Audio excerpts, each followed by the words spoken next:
Ya, ke Babe nih mau tanya ya, Be. Ya, silakan. Sehubungan dengan apa water fasting Ya, atau rencana ke arah water fasting ya. itu untuk warrior terutama yang pemula-pemula itu untuk ke arah sana itu patokannya apa? Apakah tingkat stres yang rendah, kadar gula yang turun, atau ada fase waktu berapa Eh, bulan baru? yang pertama, Dok ya, tujuannya dulu harus jelas. Iya. Tujuannya dulu harus jelas. Nah, kalau dia tujuannya sudah jelas, seperti Mbak Nur ini kan memang harus dipaksakan gula darahnya harus rendah untuk supaya menidurkan sel kankernya ya. Ini sudah jelas ya. Punya tujuan ke arah sana. Nah, untuk tujuan ke arah sana harus dilatih puasanya. Puasa panjang itu meningkatkan stres. Stres daripada puasa biasanya itu orang kehilangan nafsu makan. Nah, ini nggak baik.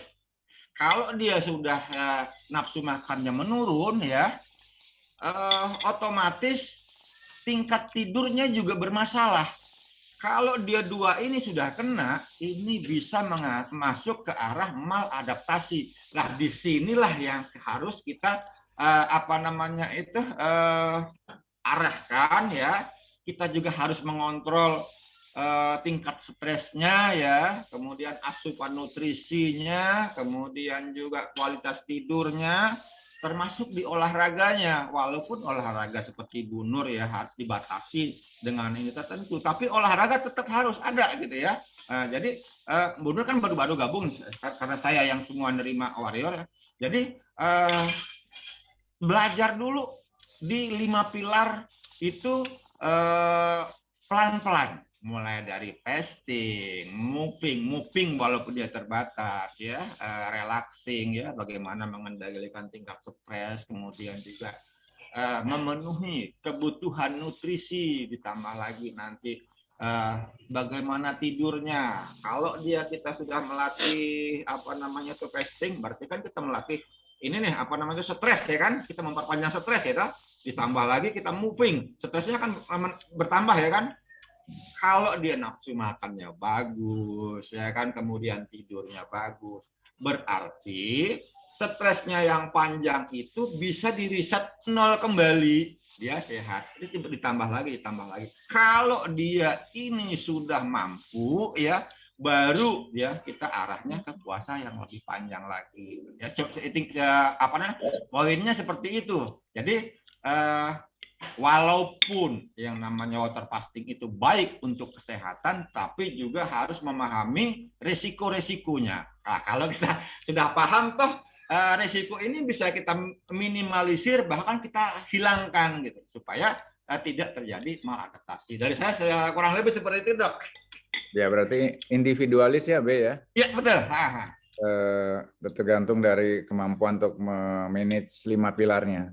Iya, karena gini Dok, buat teman-teman ya yang autoimun, cancer, kemudian apa namanya itu gagal ginjal, katakanlah ya penyakit yang memang ini sulit diperbaiki ya. Apapun alasannya, tingkat stresnya tinggi, ini yang harus kita tekan Dok. Ya, kalau lihat 5 pilar itu dari yang paling kuat stresnya kan fasting, moving, terutama itu ya. Nah, harus diimbangi dengan tidur yang bagus ya, terutama untuk restore kembali zero tadi ya. Ya, betul. Kayaknya yang paling skala prioritasnya itu tidurnya ya, B. Iya, ya makanya buat teman-teman yang punya masalah yang serius itu kan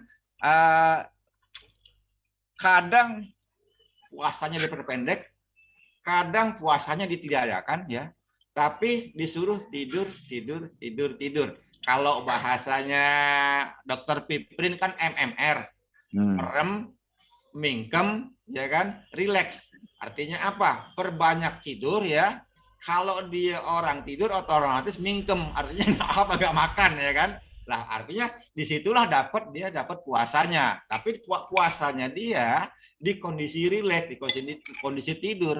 Lah, kalau dia terjaga, ya kan, dia harus rileks. Artinya apa?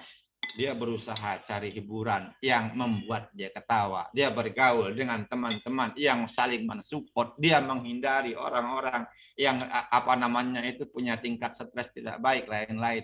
Ya, disitulah ini. Jadi 5 pilar juga harus kita pahami secara luas. Artinya apa?